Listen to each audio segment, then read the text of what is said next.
तो दोस्तों अगर आप लोगों ने इसका पिछला एपिसोड नहीं देखा है तो जाकर देख सकते हैं, क्योंकि मैं आगे से एक्सप्लेन कर रहा हूँ इसलिए आप लोगों को समझने में कंफ्यूजन होगा। तो इस एपिसोड में हम देखते हैं जहाँ पर ज़ाबेन आलन के घर पर पहुंच गया था, जहाँ पर उसका फादर और स्टेप मदर दोनों ही वहाँ पर सामने खड़े होते हैं। वहीं पर आलन ज़ाबेन से कहती है हम काफी ज्यादा लंबे समय बाद मिले हैं। और वहीं पर ज़ाबेन का फादर ज़ाबेन की हालत देखते हुए कहता है लड़के आखिर तुम्हारे साथ ऐसा क्या हुआ है जिसकी वजह से तुम्हारी ऐसी हालत हो गई है। तो ये बात सुनकर आलन टियानजाओ को आवाज देती है। तो अपनी माँ की बात सुनकर टियानजाओ उन सबसे कहता है मैंने हम सबको पहले इसके बारे में अच्छे से सबक सिखा दिया है। जिसके बाद आलन ज़ाबेन के फादर से कहती है जल्दी से ज़ाबेन को अंदर ले जाओ। फिर हम अगले सीन में देखते हैं जहाँ पर ज़ाबेन के फादर ज़ाबेन के घाव पर पट्टी कर रहे होते हैं और साथ ही ज़ाबेन के फादर ज़ाबेन से कहते हैं ये देखकर तुम्हारी बचपन की याद आ गई जब तुम काफी ज्यादा छोटे थे। तो ज़ाबेन अपने फादर से कहता है आप कुछ गलत याद कर रहे हैं। असल में उस समय जब आप नेबर्स की आंटियों के साथ फ्लर्ट करने में लगे थे तो उनके आदमियों ने आपको बहुत ज्यादा पीटा था,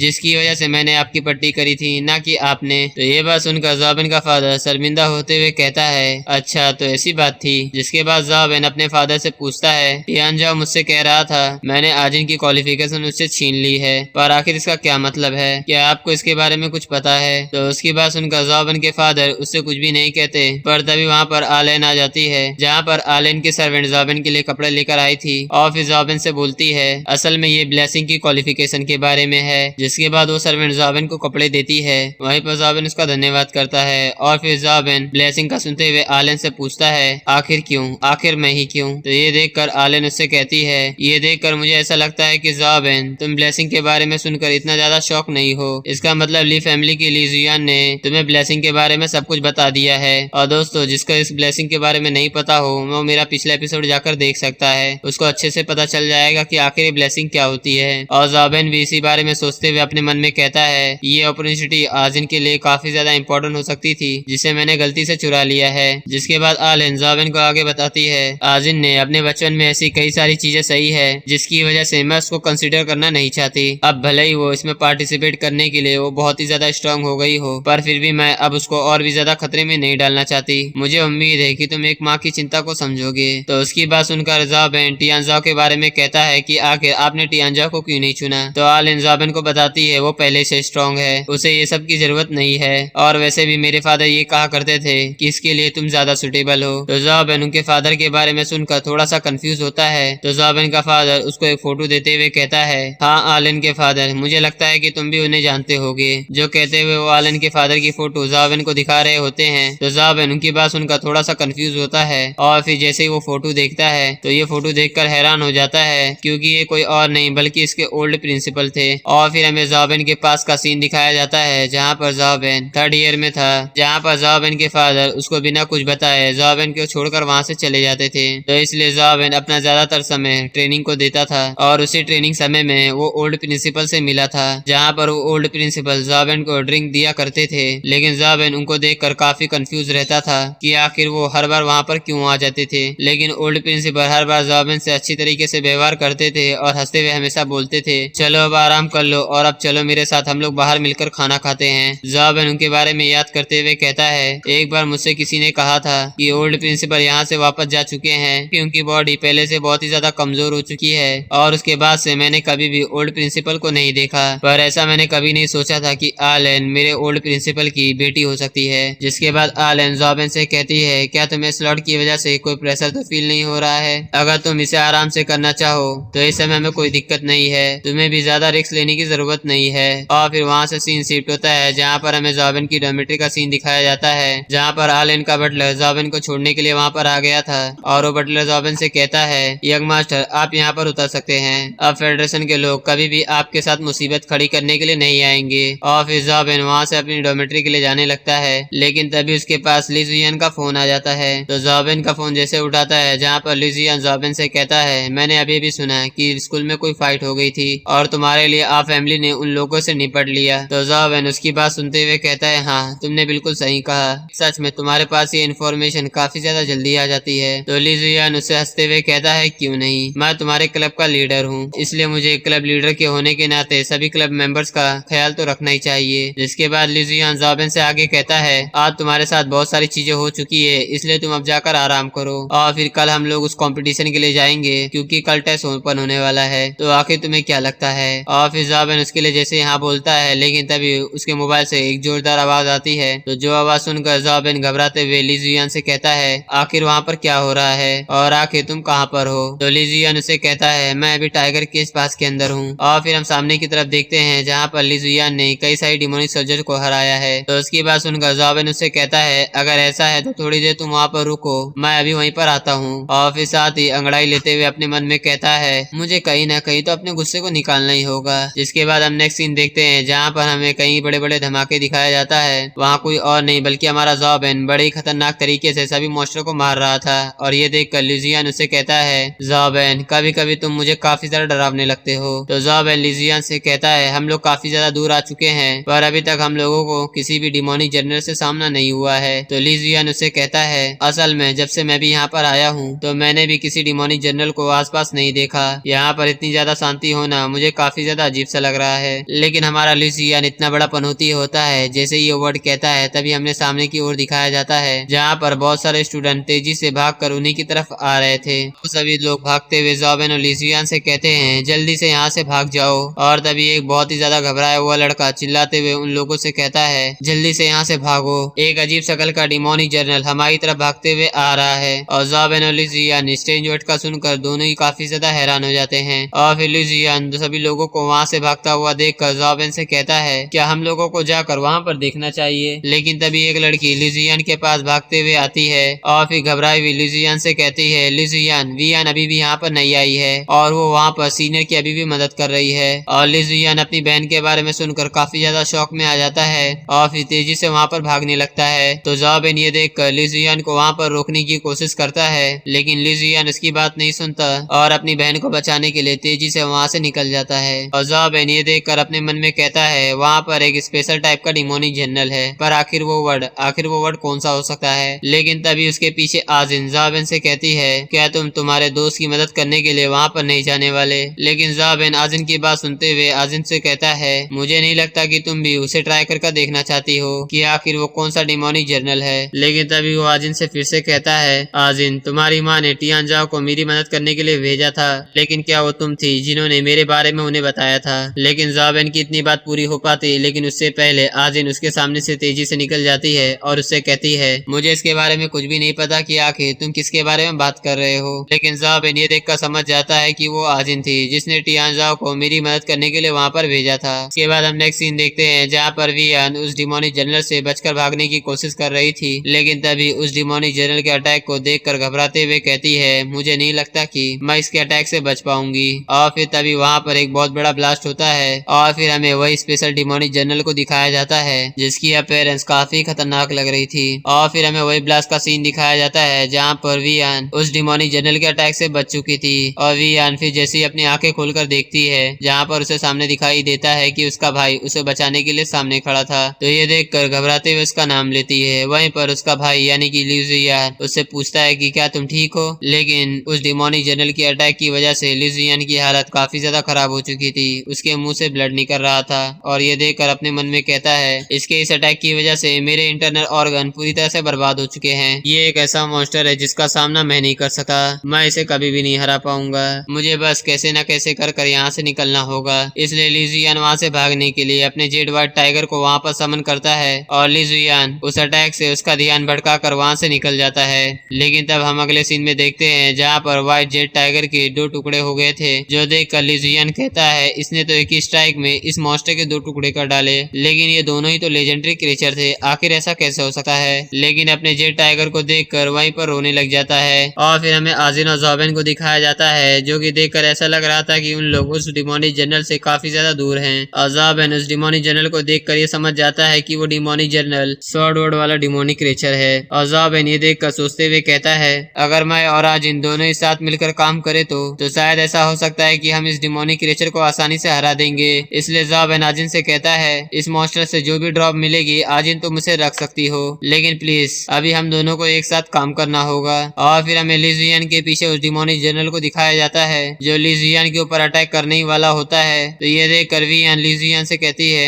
तुम्हारे पीछे देखो, वो तुम्हारे पीछे है, वो डिमोनिक जनरल ने हम लोगों को पकड़ लिया। तो लिजियन उस डिमोनिक क्रिएचर को देखकर उसको ये समझ में आ जाता है कि अब उसकी जान यहाँ पर नहीं बचने वाली है। इसलिए वो अपनी बहन को धक्का देकर कहता है तुम जल्दी से यहाँ यहाँ से भाग जाओ। और फिर उस डिमोनिक क्रीचर के सामने खड़ा हो जाता है और उसके बाद हमें एक धमाका दिखाया जाता है और ये सीन देखकर ऐसा लगता है कि ली जुयान का गेम यहीं पर खत्म हो गया। और वियान भी इस धमाके को देखकर घबराते हुए कहती है ली जुयान, लेकिन तभी हमें उस धमाके में एक रोशनी दिखाया जाता है जहाँ पर हम देखते हैं कि ज़ोबेन ने ली जुयान की जान बचा ली थी और फिर उसे उड़ाते हुए दूर ले जाता है। और ये देखकर ली जुयान कहता है अब तो मुझे इसके बारे में भी नहीं पता कि आखिर तुमने मुझे कितनी बार बचाया है। तो ज़ोबेन उसकी बात इग्नोर करते हुए कहता है बस आखिर में तुम इसके ड्रॉप को मत लेना। तो ये बात सुनकर ली जुयान ज़ोबेन से हैरानी से पूछता है क्या तुम्हें सचमुच लगता है कि हम दोनों इस डिमोनिक जनरल को मार सकते हैं? तो ज़ोबेन उसकी बात सुनते हुए कहता है नहीं, असल में हम लोग यहाँ पे 2 नहीं बल्कि 3 हैं। और ये बात कहते ही उस डिमोनिक जनरल के ऊपर एक बहुत ही तेजी से अटैक आता है और फिर हम नेक्स्ट सीन में देखते हैं जहाँ पर ये अटैक कोई और ने नहीं बल्कि आजिन ने किया है। और ली जुयान उस एक्सप्लोजन की पावर देखकर हैरानी से कहता है आखिर ये क्या बकवास है, जैसा कि सन शूटिंग आर्ट के कल्टीवेटर से एक्सपेक्ट किया जा सकता है। सच में ये बहुत ही ज्यादा पावरफुल है। और फिर साथ ही ज़ोबेन से ये पूछता है आखिर तुमने आजिन को हमारी मदद करने के लिए कैसे मनाया? और आजिन भी इस अटैक की वजह से काफी ज्यादा एग्जॉस्ट हो चुकी थी, लेकिन साथ ही वो अपने मन में कहती है माँ ग्रैंडफादर क्या आपने देखा, भले ही मैं कोल्ड बॉडी के साथ पैदा क्यों ना हुई हूँ लेकिन मैं सन शूटिंग आर्ट की पूरी पावर को इस्तेमाल कर सकती हूँ। और डिमोनिक जनरल इस अटैक की वजह से काफी ज्यादा घायल हो जाता है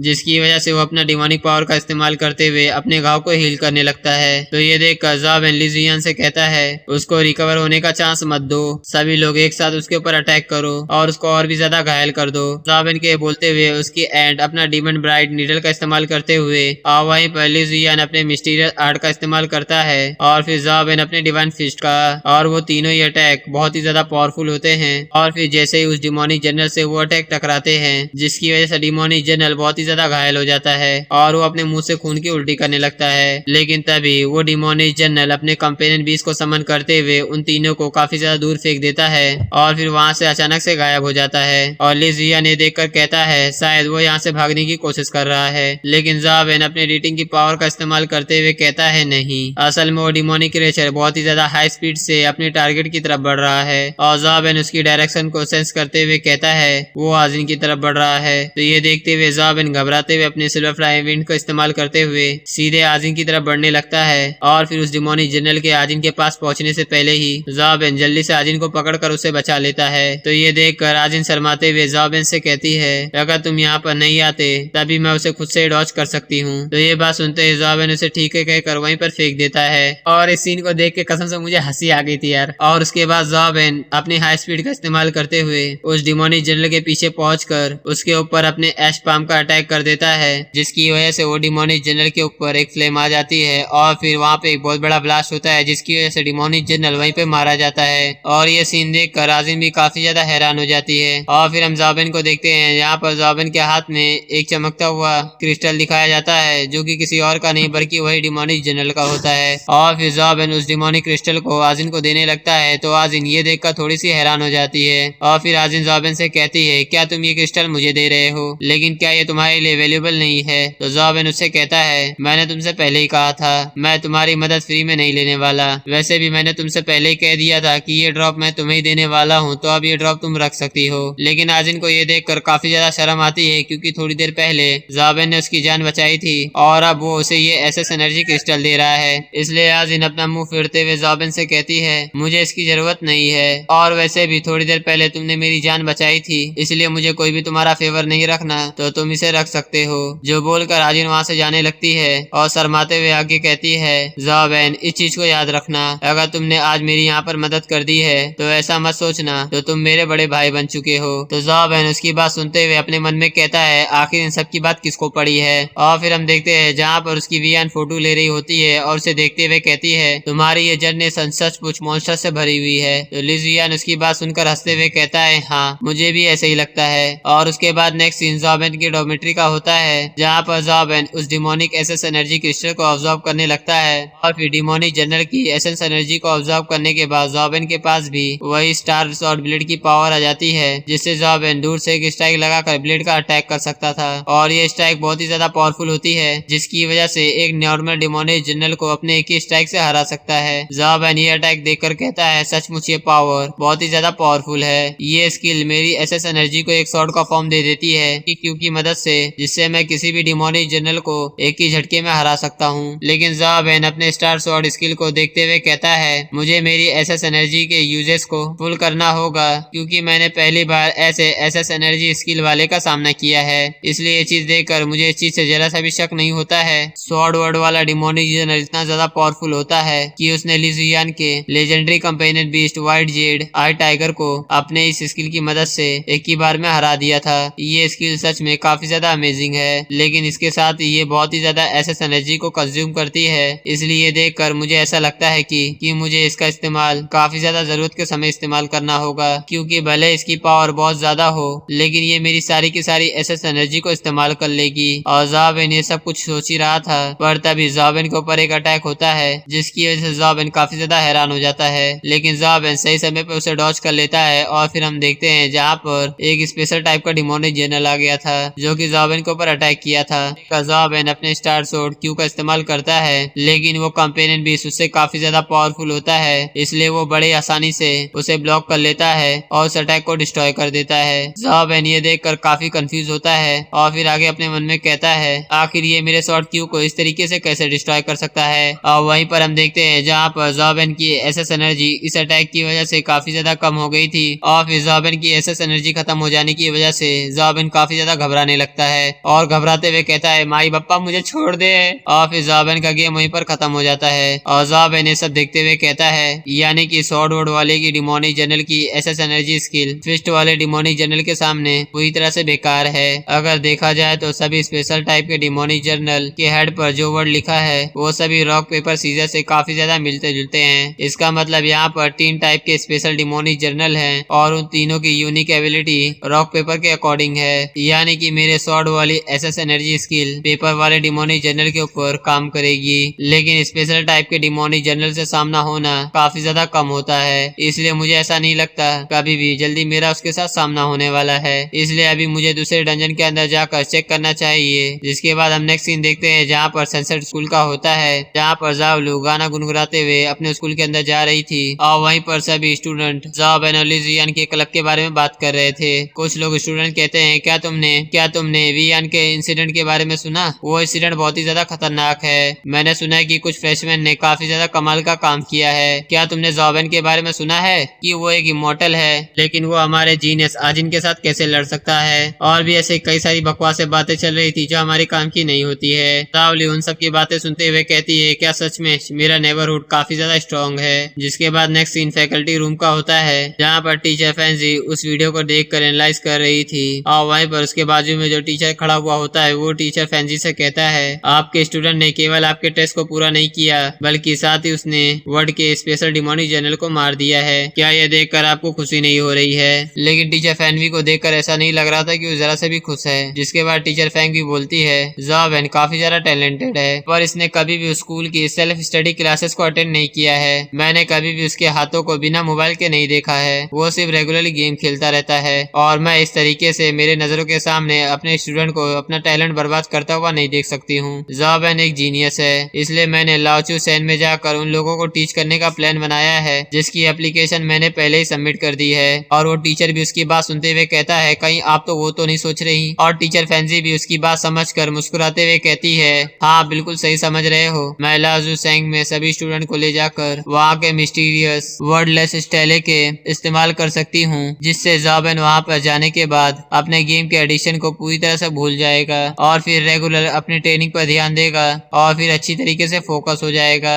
और वहीं पर हमें ज़ाबेन को दिखाया जाता है जहाँ पर इस सारी चीजों से अनजान, जिसे देखकर ऐसा तो नहीं लगता है कि जैसा टीचर सोच रही है वैसा ये कुछ भी करने वाला है। और फिर हमें रात का सीन दिखाया जाता है जहाँ पर ज़ाबेन अपना गेम खेलने के बाद बिस्तर पर लेटकर बड़ी ही आराम से सो रहा होता है, पर तभी ज़ाबेन के अंदर दोनों सूत्र एक्टिवेट होते हैं जिसकी वजह से एक दूसरी दुनिया में पहुंच जाता है। और फिर ज़ाबेन की जैसी वहाँ पर आँख खुलती है तो ये देखकर काफी ज्यादा हैरान होता है और वो कहता है, आखिर ये कौन सी जगह है? और फिर ज़ाबेन खड़ा होकर जैसे ही आसपास देखता है तो उसकी हालत बहुत ही ज्यादा खराब हो जाती है, क्योंकि हम सामने की तरफ देखते हैं जहाँ पर सारी की सारी दुनिया तबाह हो चुकी थी। जो देखकर ज़ाबेन घबराते हुए कहता है, ये दुनिया तो पूरी तरह से डिस्ट्रॉय हो चुकी है। और वहीं पर हम सामने देखते हैं जहाँ पर कई सारी डिमोनिक मॉन्स्टर पूरी दुनिया पर हमला कर रहे हैं, जहाँ पर कई सारे मॉन्स्टर इंसानों को मारते जा रहे हैं। ये सीन काफी ज्यादा खतरनाक होता है जिसको देखकर ज़ाबेन भी बहुत ही ज्यादा हैरान हो जाता है, पर तभी ज़ाबेन को अपने पीछे किसी की प्रेजेंस प्रेजेंस सेंस होती है। तो सेंस कर ज़ाबेन पीछे की तरफ मुड़ कर चिल्लाते हुए कहता है, आखिर वहाँ पर कौन है। ज़ाबेन को अपने पीछे एक औरत दिखती है जो कि आसमान में उड़ रही थी और वो औरत ज़ाबेन को देखकर स्माइल करती है और फिर तभी ज़ाबेन की रियल लाइफ में आंखें खुल जाती है। ज़ाबेन ये सीन देखकर काफी ज्यादा घबराया हुआ था और वो सीन देखकर याद करते हुए कहता है, इसका मतलब मैं ये सब सपना देख रहा था, लेकिन वो सपना आखिर मुझे ऐसा क्यों लग रहा था जैसे कि वो बिल्कुल रियल हो। मैं अभी भी वहाँ की ब्लड और खून खराबे स्मेल को अभी भी अपने पास फील कर पा रहा हूँ। और आखिर वो मिस्टीरियस पर्सन कौन थी जो कि मेरे सपने में आसमान में उड़ रही थी। जिसके बाद ज़ाबेन अपना सिर खुजवाते हुए अपने मन में कहता है, शायद से मुझे लगता है कि ये सब उस मॉडल सूत्रा की वजह से हो रहा है। तो बस मुझे कुछ इल्यूजन आते थे, पर अब ये फीलिंग मुझे ऐसा लग रहा है कि धीरे धीरे कर ये सभी चीजें बिल्कुल रियल होती जा रही है। पर अभी तक मुझे समझ में नहीं आ रहा है आखिर यहाँ पर क्या हो रहा है। क्या मेरे अंदर का इमोर्टल सूत्रा धीरे धीरे कर आउट ऑफ कंट्रोल होते जा रहा है। क्या इसका किसी डीमन किंग से लेना देना है या मेरे अंदर के सपने मुझसे कुछ कहना चाहते हैं। आखिर यहाँ पर क्या है मुझे कुछ भी समझ में नहीं आ रहा है। ज़ाबेन ये सब के बारे में सोच ही रहा था, पर तभी डीटिंग रोर करने लगता है, जिसे देखकर ज़ाबेन कहता है, आखिर तुम अपने आप से खुद से बाहर क्यों आ गई। क्या तुम्हें फिर से भूख लगी है। लेकिन ज़ाबेन को अब तो नींद आने वाली नहीं थी, इसलिए ज़ाबेन अपने गेम को चालू करते हुए कहता है, अब भूल जाओ। वैसे भी मैं इसके बारे में कितना भी सोच लूं, मुझे ये बिल्कुल भी समझ में नहीं आने वाला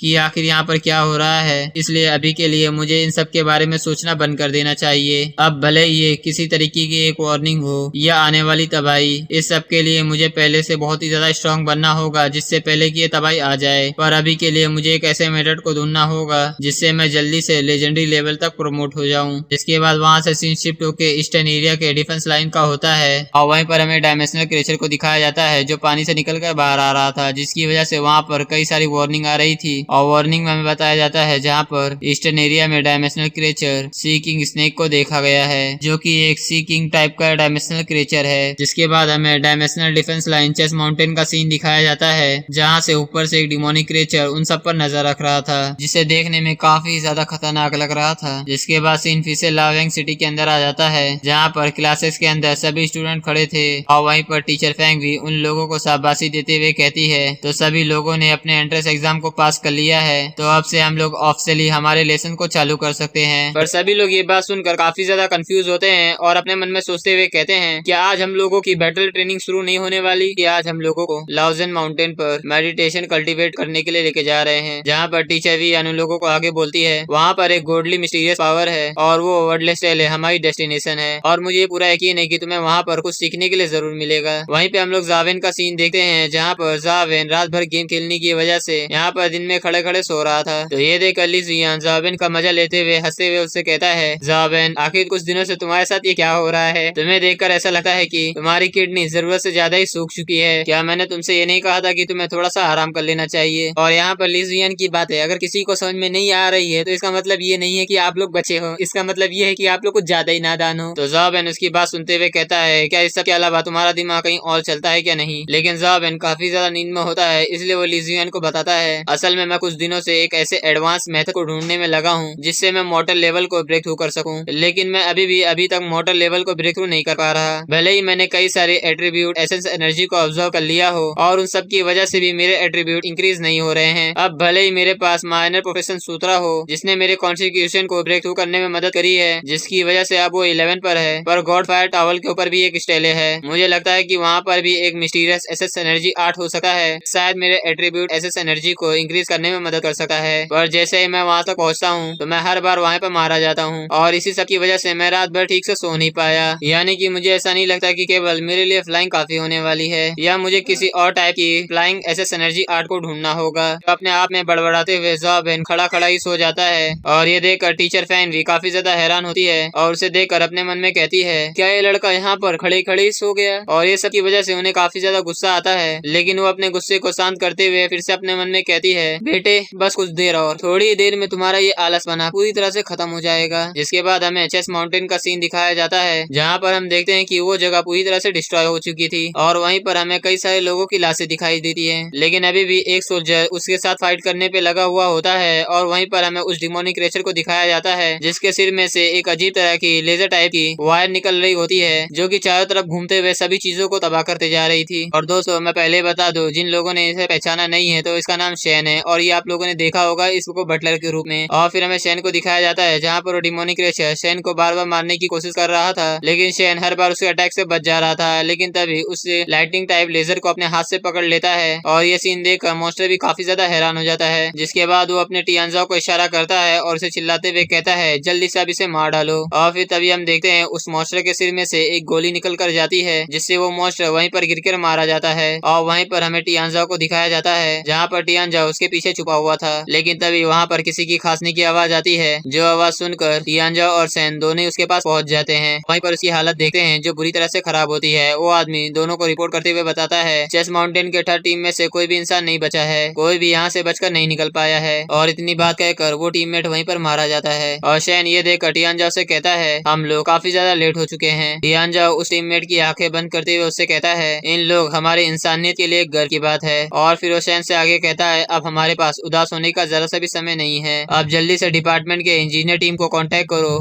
जिससे वो लोग डिफेंस लाइन को फिर से रिबिल्ड कर सकें, क्योंकि अब चेस माउंटेन के डायमेंशनल म्यूटेशन धीरे धीरे कर बहुत ही ज्यादा सीरियस होते जा रही है। अब हम लोगों को इसके सोर्स के बारे में पता लगाना होगा और अब मैं उम्मीद करता हूँ वेस्टर्न सी के एरिया की सिचुएशन को बड़े ही आराम से संभाल लिया गया होगा। और दोस्तों जिसको ये सीन समझ में नहीं आया हो मैं पहले बता दूं, आप लोगों ने जब देखा होगा 20 मिनट पहले जहाँ पर वो मॉन्स्टर पानी में से निकल कर बाहर आया था जहाँ पर बहुत सारी वार्निंग दिखाई दी गई थी, तो आप लोग उसको देखकर इसको मैच कर सकते हैं क्योंकि वो सीन इसी का है। और फिर वहाँ से हमें नेक्स्ट सीन लाउजन माउंटेन का दिखाया जाता है जहाँ पर वर्डलेस टेलर के सामने टीचर सभी स्टूडेंट को लेकर वहाँ पर आ गई थी। और ली जुयान ये देखकर काफी हैरान होता है और आगे कहता है मैंने ऐसा नहीं सोचा था कि हम लोग यहाँ पर इतनी ज्यादा जल्दी आ जाएंगे। पिछले साल यहाँ पर इस तरीके के लेसन्स के लिए स्पेशल रिक्रूट वाले स्टूडेंट को ही यहाँ पर लेकर आया जाता था। तो जॉब एंड ली जुयान से पूछता है क्या ये जगह जरा सा भी खतरनाक नहीं है जो टीचर यहाँ पर फर्स्ट ईयर स्टूडेंट को लेसन्स के लिए यहाँ पे लेकर आई है। तो ली जुयान बड़े आराम से उससे कहता है तुम्हें चिंता करने की जरूरत नहीं है क्योंकि इस जगह को फेडरेशन नो किलिंग वर्ड कहती है। यहाँ की क्रिएचर किसी भी इंसान को जानबूझकर अटैक नहीं करती है और यहाँ पर इन क्रिएचर को नुकसान पहुँचाने के लिए इंसानों को साफ मना किया गया है, इसलिए कोई भी यहाँ का रूल नहीं तोड़ता। वरना ये बात सुनकर जॉबेन उससे पूछता है वरना क्या। तो ली जुयान जॉबेन को डराने की कोशिश करते हुए कहता है वरना तुम्हारे ऊपर कर्मा बरसेगा। जॉबेन उससे पूछता है क्या तुम सचमुच इस बात पर यकीन करते हो। तो ली जुयान जॉबेन को बताता है नॉर्मली यहाँ पर तो फेडरेशन ने किसी भी रूल को नहीं लिखा है पर फिर भी सभी लोग इसी चीज को फॉलो करते हैं। और वहीं पर हमें जंगल में एक बकरी को दिखाया जाता है जो असल में जॉबेन को ही देख रही थी। जिसके बाद जॉबेन ली जुयान से आगे पूछता है क्या तुम्हें इस वर्डलेस स्टेले के बारे में कुछ पता है। तो ली जुयान उससे बोलता है मैं पक्का नहीं हूँ पर मैंने इसके बारे में कई सारी इविल चीजें सुनी है, लेकिन ये तुम्हें मारेगा नहीं, लेकिन इसकी वजह से लोग रजिस्ट भी नहीं कर पाते। उसका मजाक उड़ाते हुए कहता है सुनने में तो ऐसा भी आया है तो इसकी वजह से इंसान के अंदर अनलिमिटेड एनर्जी आ जाती है। तो ली जुयान की बात सुनकर उसको जरा सा भी यकीन नहीं होता इसलिए अपना मुंह बना लेता है। और फिर हम नेक्स्ट सीन देखते हैं जहाँ पर टीचर फियान जॉबेन और ली जुयान को सुनाते हुए कह रही थी आखिर तुम लोग ये क्या चिट-चैट कर रहे हो, जल्दी यहाँ पर आओ और रो में बैठ जाओ। वे सभी लोगों के वहाँ पे बैठ जाने के बाद टीचर फैन वे सभी स्टूडेंट को बताते हुए कहती है यहाँ पर मेडिटेट करने के लिए तुम्हारे पास 30 मिनट है। इस 30 मिनट में तुम्हें इस स्टेले के पावर को ऑब्जर्व करना होगा और इसके अलावा न 1 सेकंड ज्यादा न 1 सेकंड कम। क्या तुम ये सारी बात समझ गए। और फिर टीचर फैन भी टाइमर को स्टार्ट कर देती है और फिर सभी स्टूडेंट मेडिटेट करने लग जाते हैं। और वहीं पर जॉबेन मेडिटेट करते हुए वर्डलेस पावर को सेंस करता है और मन में कहता है मुझे मेरी बॉडी के अंदर एक मिस्टीरियस पावर एंटर होते हुए महसूस हो रही है। और जॉबेन फिर से मेडिटेट करते हुए उस स्टेले की एनर्जी को ऑब्जर्व करते जा रहा था जिसकी वजह से जॉबेन की बॉडी धीरे धीरे कर पहले से ज्यादा गर्म और भी ज्यादा गर्म होती जा रही थी। लेकिन जॉबेन वहाँ पर कुछ और महसूस करते हुए कहता है यहाँ पर केवल टेम्परेचर ही नहीं है जो कि मेरी बॉडी के अंदर बढ़ता जा रहा है और मेरी बॉडी इस एनर्जी को अपने अंदर जाने से रोक भी नहीं पा रही है और ये एनर्जी जॉबेन के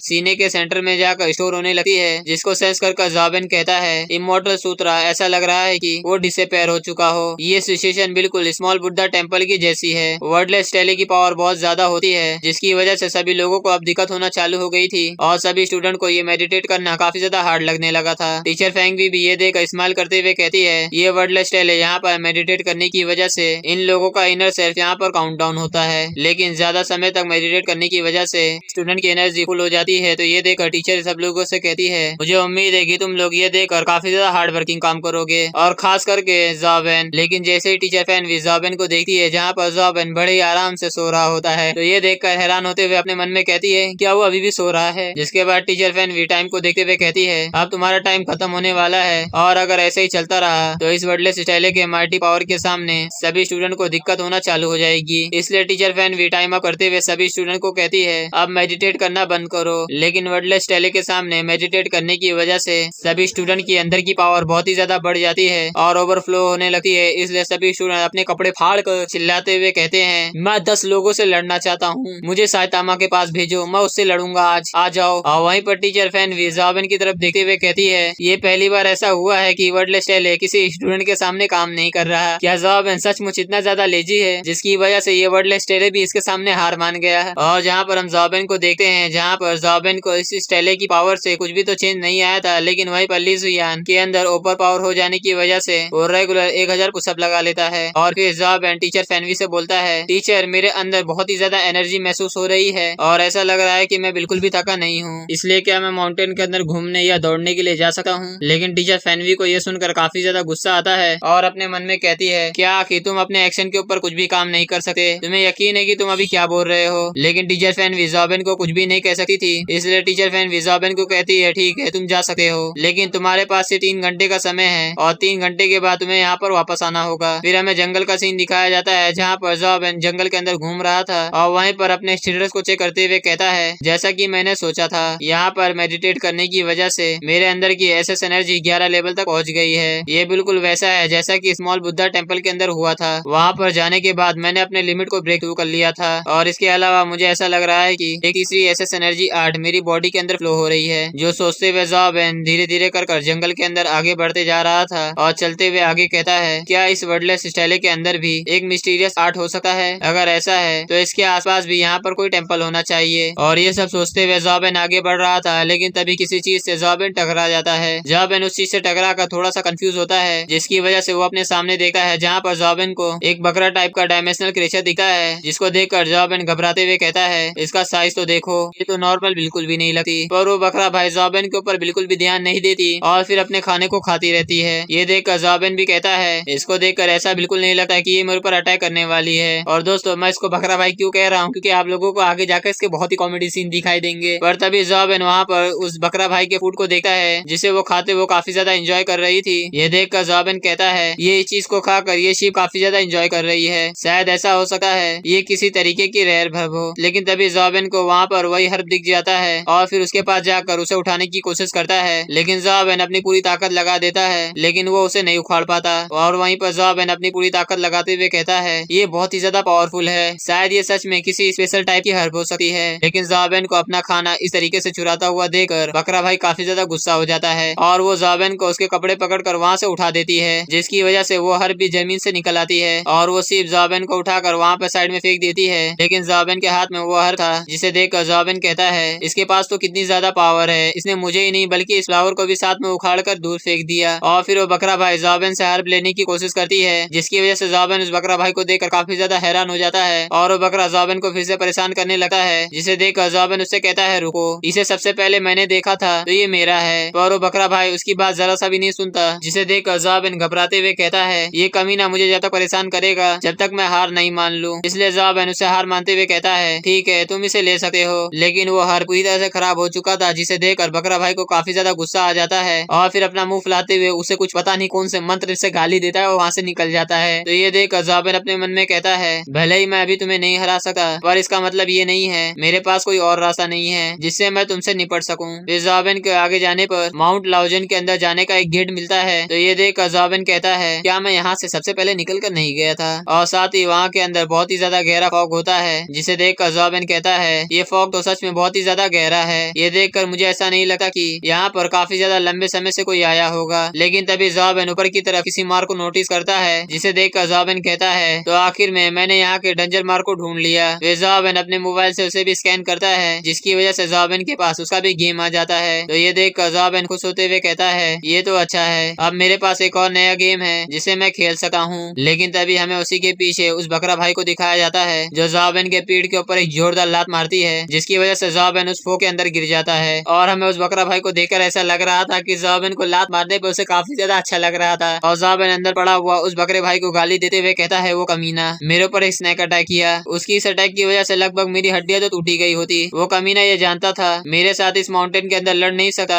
इसलिए उसने मुझे धक्का देकर यहाँ पर पहुंचा दिया। अब चलो यहाँ पर मुझे मेरे फेट को खुद से ही डिसाइड करना होगा। पर तभी ज़ाबेन कुछ नोटिस करता है जहाँ पर उसे लगता है कि इस जगह में कुछ अजीब है। जहाँ पर वो अपना हाथ देखता है, जहाँ उसका हाथ फ्लावर में कन्वर्ट होने लगती है और ज़ाबेन के पूरी बॉडी के अंदर से अलग अलग तरीके के प्लांट उगने लगते हैं। ज़ाबेन ये देखकर घबराते हुए अपने मन में कहता है, आखिर क्या हो रहा है? ऐसा लग रहा है कि जैसे मैं एक वेजिटेबल बनते जा रहा हूँ। पर तभी ज़ाबेन को समझ में आता है कि उसे क्या करना है, जिससे वो अपने इमोर्टल सूत्रा को चेंज करते हुए माइनर प्रोफेशन सूत्रा को चालू कर देता है, जिसकी वजह से वो सारे प्लांट ज़ाबेन की बॉडी से पूरी तरह से डिसअपीयर हो जाते हैं। और ज़ाबेन ये देखकर खुश होते हुए कहता है, जैसा कि मैंने सोचा था, ये बिल्कुल स्मॉल बुद्धा टेम्पल की तरह है। यहाँ पर एसएस एनर्जी की मिस्टीरियस आर्ट को चेंज करने के लिए मुझे अपने एसएस एनर्जी आर्ट को भी चेंज करना होगा। और ये चीज को हमारा बकरा भाई सेंस कर लेता है, जिसे देखकर वो बकरा भाई काफी ज्यादा हैरान होता है और उसे देखकर ऐसा लग रहा था कि वो ज़ाबेन से काफी ज्यादा इंप्रेस हो गया है। और ज़ाबेन वहाँ के फॉग को देखकर आगे कहता है, आखिर यहाँ पर इतना ज्यादा फॉग है, मुझे तो ये भी समझ में नहीं आ रहा कि मैं आगे अपना अगला कदम कहाँ पर रखूं। पर तभी उस फॉग के अंदर से बकरा भाई निकल कर आ जाता है, जिसे देखकर ज़ाबेन कहता है, तुम फिर से नहीं। लेकिन वो बकरा भाई ज़ाबेन के आसपास घूरते हुए उसे काफी ज्यादा गौर से देख रही थी, जो देखकर ज़ाबेन अपना मुंह बनाते हुए सोचता है, आखिर अब तुम क्या प्लान कर रही हो। लेकिन जैसे ही वो बकरा भाई जमीन पर पैर मारता है तो वो फॉग धीरे धीरे कर डिसअपीयर होने लगता है। ज़ाबेन ये देखकर हैरान होते हुए कहता है, ओ माय गॉड, यहाँ पर तो पाथ खुलता जा रहा है। जिसके बाद वो बकरा भाई ज़ाबेन को सिर मारते हुए आगे जाने का कहती है, जिसे देखकर ज़ाबेन भी कहता है, हाँ हाँ मैं समझ गया, मुझे पता है कि तुम मुझे आगे जाने का बोल रहे हो, तुम्हें मुझे धक्का देने की जरूरत नहीं है। और फिर ज़ाबेन आगे बढ़कर उस जगह को देखने लगता है, जिस जगह को देखते हुए कहता है, ये जगह तो काफी ज्यादा शांत है, क्या ये जगह भी डायमेंशनल टेरिटोरी के अंदर आती है। जिसके बाद ज़ाबेन अपने सामने सभी घर को देखते हुए कहता है, आखिर उस जगह को देखकर मुझे ऐसा क्यों लगता है कि वो बिल्कुल स्मॉल बुद्धा टेम्पल की तरह है। फिर ज़ाबेन आगे बढ़कर वहाँ पर देखता है जहाँ पर लिखा था ग्रेट पेवर टेम्पल। और ज़ाबेन ग्रेट पेवर टेम्पल का नाम पढ़कर कहता है कि अब मुझसे कोई ये मत कहना, ये 3 प्योर टेम्पल में से एक है, जिसे टाई शेंग लाओजुन कहा जाता है। मुझे ऐसा लगता है शायद इस टेम्पल के अंदर भी बुद्धा टेम्पल की तरह भी इसके अंदर कर्ज हो सकता है, इसलिए मुझे इसके अंदर एंटर करने से पहले थोड़ा सा सावधान हो जाना चाहिए। ज़ाबेन इस सब के बारे में सोच ही रहा था,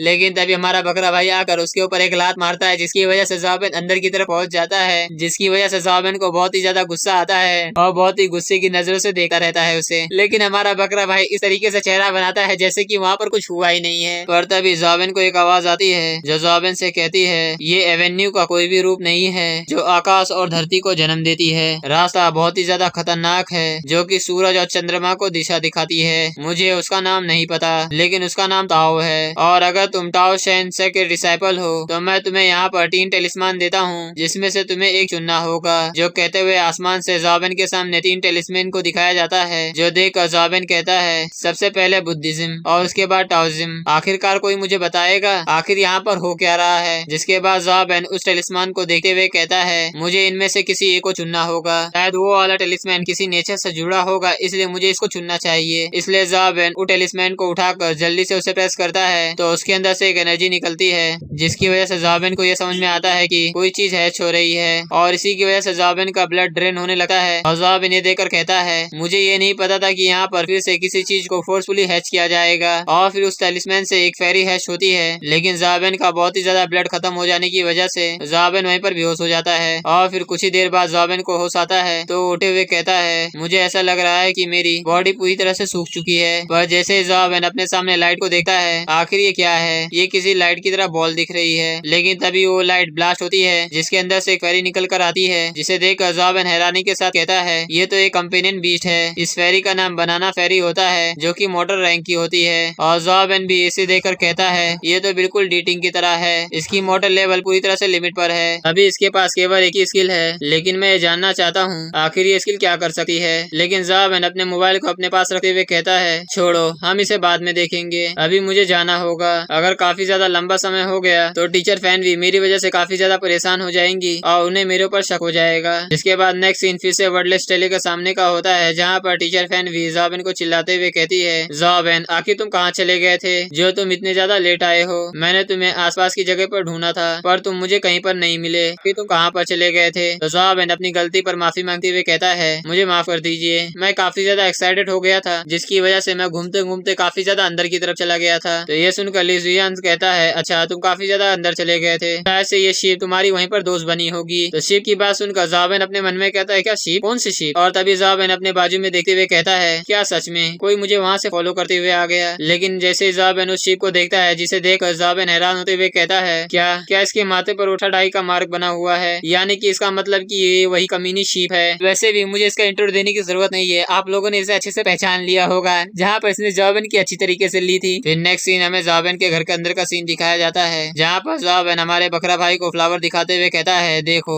मैंने इसे कई बार धो दिया है, ये पहले से बहुत ज्यादा क्लियर हो चुका है, इसलिए प्लीज इसे खाओ और तुम वापस वहीं पर चले जाओ जहाँ से तुम आए हो। पर हमारा बकरा भाई ज़ाबिन को मैं करते हुए ज़ाबिन को मना कर देती है। ज़ाबिन के बिस्तर पर लेट कर बड़े ही अच्छे से मैगजीन पढ़ रही थी। तो ये देखकर ज़ाबिन अपने मन में कहता है, ये कमीना यहाँ से नहीं जाने वाला, इसने पूरा प्लानिंग कर लिया है कि यहीं पर रुकेगा। और साथ ही ज़ाबिन इसके बारे में बताता है, पहले मैंने सोचा था मैं इस शिप से गेम से बाहर निकल सकता हूँ, जिसके बाद मैं यहाँ पर आकर अपने मोबाइल के अंदर माउंट लुज़ोको गेम को खेलूंगा, पर मैंने ऐसा कभी नहीं सोचा था कि वो कितने ज्यादा रियल वर्ल्ड में सेफ होगा, कि वो उतना ज्यादा डेंजरस गेम के अंदर हो सका है। मैं तो अंदर जाते ही तुरंत मारा गया था। यानी कि रियल वर्ल्ड और गेम के अंदर सिर्फ एक ही अंतर है कि रियल वर्ल्ड में ये शिप मेरे साथ मेरे घर के अंदर आ गई है। इस कमीने की पर्सनैलिटी सच में बहुत ही ज्यादा बुरी है और ज्यादातर समय ये कुछ भी नहीं करना चाहता है, और मुझे ये भी नहीं पता कि आखिर ये मेरा पीछा क्यों कर रही है। लेकिन अब मुझे इसके साथ पीछा छुड़ाने का कोई भी रास्ता नहीं है, तो जैसा चलता है अब उसे वैसा चलने दो। और दोस्तों, जिसको समझ में नहीं आया मैं पहले बता दूं, ये जैसे कि गेम के वर्ल्ड में ये शिप बहुत ही ज्यादा खतरनाक होता है और रियल लाइफ में बहुत ही ज्यादा प्यारा सा मासूम सा बच्चा होता है, और इसी वजह से ज़ाबिन इसको नहीं भगाना चाहता है, क्योंकि अगर ये अपने असली फॉर्म में आ गया तो ज़ाबिन की तो ऐसे ही लगा देगा। और इन सब के बारे में सोचते हुए ज़ाबिन फिर से अपने गेम को कंटिन्यू करता है, जहाँ पर ज़ाबिन फिर से फायर गॉड टेम्पल में चढ़ने की कोशिश करता है, लेकिन फिर से ज़ाबिन के ऊपर कई सारे फायर से बने हुए फिनिक्स ज़ाबिन के ऊपर हमला कर देती है, जो देखकर ज़ाबिन अपने बनाना फेरी से कहता है, वो लोग आ रहे हैं, जल्दी से अपने स्किल का इस्तेमाल करो। लेकिन बनाना फेरी उन फायर फिनिक्स को देखकर काफी ज्यादा घबरा जाती है, क्योंकि बनाना फेरी एक वुडन टाइप की है और वो लोग फायर से बने हुए फिनिक्स हैं। लेकिन तभी बनाना फेरी अपने लीफ को घुमाते हुए एक विंड से बना हुआ स्लैश का स्ट्राइक निकालती है, जो कि बहुत ही ज्यादा पावरफुल होता है। और फिर जैसे वो फायर फिनिक्स से टकराता है, वहाँ पर एक क्रिस्टलाइज पावर निकलता है और वहाँ पर एक बहुत बड़ा ब्लास्ट होता है। ये देखकर ज़ाबिन खुश होते हुए कहता है, ये काफी ज्यादा अच्छा था।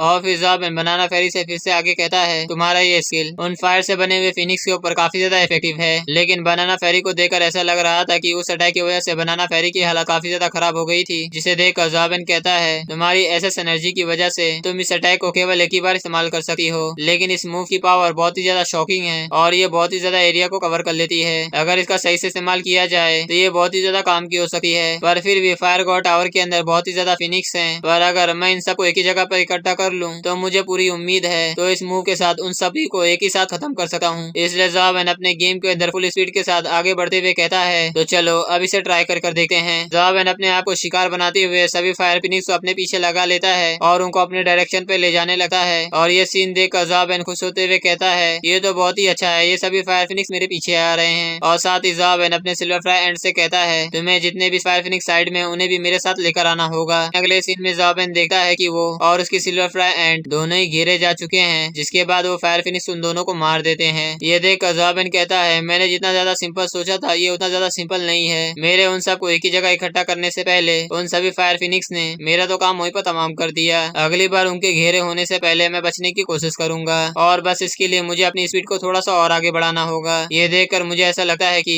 मुझे एक ऐसे एनर्जी की स्किल की जरूरत है जो मुझे पहले से ज्यादा तेज और लाइटर बना सके। इसके बाद ज़ाबिन डायमेंशनल फॉरम को खोलते हुए उसमें चेक करते हुए कहता है, शायद से यहाँ पर मुझे कुछ मिल जाए। लेकिन ज़ाबिन को उस फॉरम में काफी ज्यादा लंबे समय चेक करने के बाद भी उसके अंदर कुछ भी नहीं मिलता और वहाँ पर सभी बेकार चीज होती है। इसलिए ज़ाबिन उठकर लाइब्रेरी की तरफ जाने लगता है और फिर आगे कहता है, अब मुझे लाइब्रेरी के अंदर जाकर इन सब की इन्फॉर्मेशन चेक करनी चाहिए। लेकिन ज़ाबिन को वहाँ से जाता हुआ देखकर हमारा बकरा भाई ज़ाबिन को इशारा करते हुए कहता है, मैं मेरे लिए ये चाहिए। और ज़ाबिन ये सीन देखकर थोड़ा सा शॉक हो जाता है और फिर उससे कहता है, सच में तुम ये चीज अच्छी से जानते हो कि लाइफ को आखिर किस तरीके से एंजॉय किया जाता है। फिर हम नेक्स्ट सीन में देखते हैं जहाँ पर लाइब्रेरी का सीन दिखता है, जहाँ पर ज़ाबिन अलग अलग एसएस एनर्जी के बारे में पढ़ रहा था, लेकिन ज़ाबिन को कोई भी स्किल समझ में नहीं आती और इसी की वजह से वो बहुत देर तक किताबें पढ़ते रहता है और ज़ाबिन हर किताब को शायद से क्रॉस मार्क करते जाता है। और ज़ाबिन कई सारी स्किल को काटने के बाद ज़ाबिन आगे कहता है, ये देखकर मुझे ऐसा लगता है कि ड्रैगन सोर स्काई टेक्निक मेरे लिए सुटेबल है। जिसके बाद हमें ड्रैगन सोर स्काई टेक्निक के बारे में बताया जाता है कि ड्रैगन सोर sky technique God of painting की टेक्निक है। मदद से तुम हवा में ज्यादा समय तक तो नहीं रह सकते, पर इस टेक्निक का इस्तेमाल करने की वजह से तुम्हारी बॉडी पहले से काफी ज्यादा तेज, लाइट और फ्लेक्सिबल हो जाती है, जिसकी वजह से तुम हवा में पहले से कुछ ज्यादा समय तक तो रह सकते हो। जिसके बाद ज़ॉबेन लाइब्रेरी से निकलते हुए सोचते हुए कहता है, ड्रैगन गेट लावेन सिटी के अंदर है, इसलिए हम लोग कल वहाँ पर जाएंगे।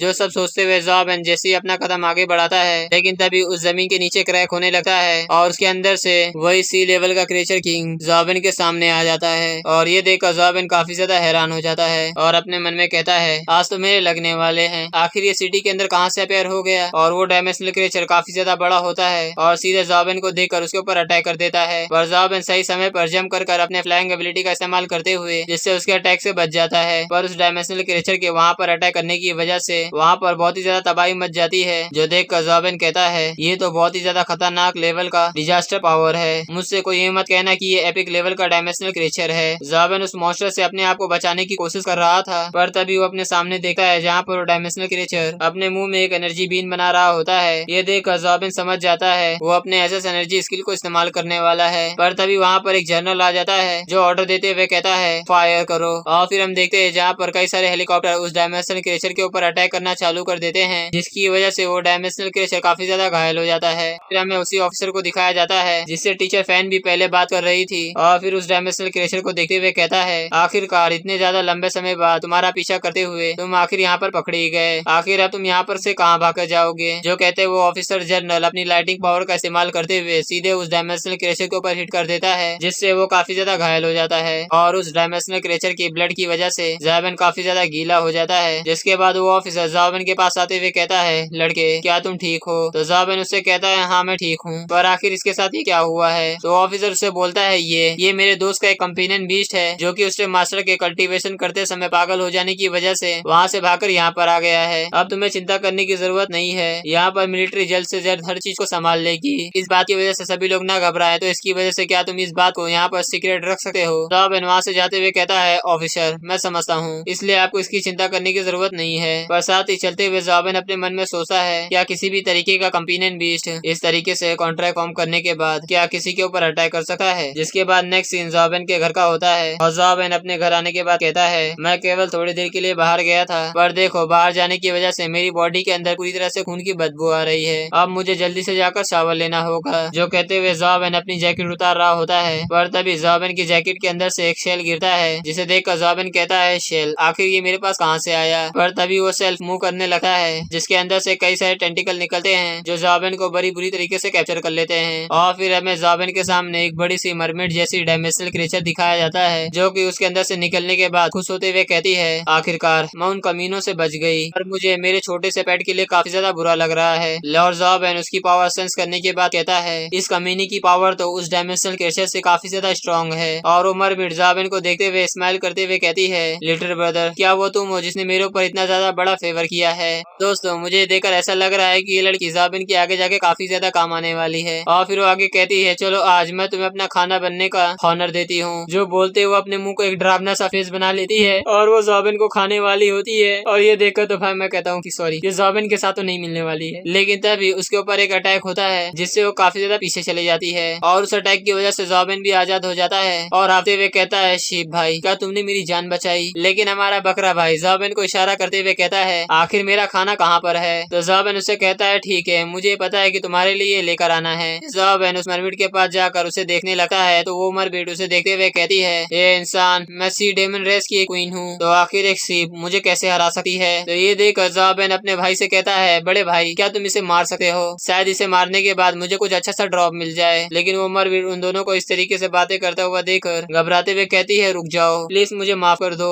अगर तुम लोग मेरी जान को बख्श दोगे तो मैं तुम्हें एक डिवाइन टेक्निक देने के लिए तैयार हूँ, जो कि मुझे फादर गॉड कियोस ने दी थी। जिसके बाद वो मरमिड ज़ॉबेन को फादर गॉड कियोस के बारे में बताते हुए कहती है, मैं जिस रेस की क्वीन हूँ वहाँ के फादर गॉड कियोस एक पैरामोडियल गॉड है, जिसे तुम लोग मिथ में काफी अच्छी तरीके से जानते हो। कियोस के पहले गॉड जो कि यूनिवर्स के पैदा होने से पहले बने थे, जो कि अपनी मुट्ठी में टाइम और स्पेस को रखते हैं, और ये कियोस इस दुनिया के शुरुआत से हैं। और मेरे पास उस गुरु की डिवाइन टेक्निक है, जिसी की वजह से मैं वहाँ से बचकर यहाँ पर आई हूँ, और अगर तुम मुझे यहाँ से जाने दोगे तो मैं ये तुम्हें दे सकती हूँ। जो कहते वो मरमिड अपने मुंह से एक एनर्जी बॉल को निकालते हुए ज़ॉबेन को ऑफर करती है। तो ज़ॉबेन भी उस डिवाइन टेक्निक आर्ट को देखकर काफी ज्यादा हैरान होता है, और फिर वो मरमिड ज़ॉबेन से आगे कहती है, हाँ बस तुम्हें और के स्पेस के अंदर फोकस करना होगा, उसके बाद तुम गॉड के कियोस पावर को महसूस महसूस कर सकते हो। ये सुनकर ज़ाबिन और वो सीप दोनों ही फोकस करने लगते हैं उस और के अंदर, लेकिन तभी ज़ाबिन उसके अंदर खींचे जाने लगता है। तो ये देखकर ज़ाबिन हैरान हो जाता है और ये सीन देखकर वो मरमेड हंसते हुए कहती है, हा हा हा हा, ये मेरे जाल में अब फंस गया। ज़ाबिन भी इस चीज को समझ जाता है जहाँ पर इस मरमेड ने ज़ाबिन को ट्रैप में फंसा दिया है जिससे इस और के अंदर मुझे कैप्चर कर सके, लेकिन ज़ाबिन को इस सोचने में काफी ज्यादा देर हो जाती है और ज़ाबिन इस और के अंदर कैप्चर हो जाता है। फिर हमें उस और के अंदर का सीन दिखाया जाता है जहाँ पर एक ब्लैक डायमेंशनल स्पेस होता है। तो ये देखकर ज़ाबिन कहता है उसने मुझे यहाँ के अंदर ट्रैप कर दिया, लेकिन ज़ाबिन उस स्पेस को देखते हुए कहता है आखिर ये कौन सी जगह है। और हमारा बकरा भाई भी इस स्पेस को देखकर काफी ज्यादा हैरान होता है और उसकी शक्ल देखकर ये पता चल जाता है कि उसको इसके बारे में जरूर कुछ पता होगा। और ज़ाबिन भी उस सीप को देखकर हैरानी से कहता है आखिर इसको यहाँ पर क्या हो गया। तभी उस स्पेस के अंदर से आवाज आती है जो कहती है मिरर सिटीजन तुम्हारा वेलकम है। ये आवाज सुनकर ज़ाबिन भी हैरान हो जाता है और कहता है आखिर मैं कियोस का सिटीजन कब बन गया। जिसके बाद वो स्पेस ज़ाबिन को अंदर खींचने लगती है, जिसे देखकर ज़ाबिन कहता है ये स्पेस फिर से मुझे अंदर खींचने लगा है। पर तभी ज़ाबिन का इमोर्टल सूत्र फिर से एक्टिवेट होने लगता है, जिसे देखकर ज़ाबिन कहता है मेरा इमोर्टल सूत्र फिर से अपने आप काम करने लगा है। शायद ऐसा हो सकता है कि इसी की वजह से मैं अनदर एंशिएंट गॉड का एक बिलीवर बन चुका हूँ। जिसके बाद हमें बाहर का सीन दिखाया जाता है जहाँ पर मरमेड उस शिप के अटैक से आजाद हो जाती है और फिर वहाँ से जाते हुए कहती है वो लड़का सचमुच एक बहुत ही बड़ा बेवकूफ था, केवल कियोस ब्लड लाइन वाले ही उस पावर को कैप्चर कर सकते हैं। अब तुम उस स्पेस के अंदर ही हमेशा के लिए फंस चुके हो क्योंकि तुम्हारे पास कियोस ब्लड लाइन नहीं है। लेकिन तभी वो और के अंदर क्रैक आने लगते हैं, जिसे देखकर वो मरमेड बहुत ही ज्यादा हैरान हो जाती है और फिर यहीं से हमारा सीन कहीं और में नहीं जाता।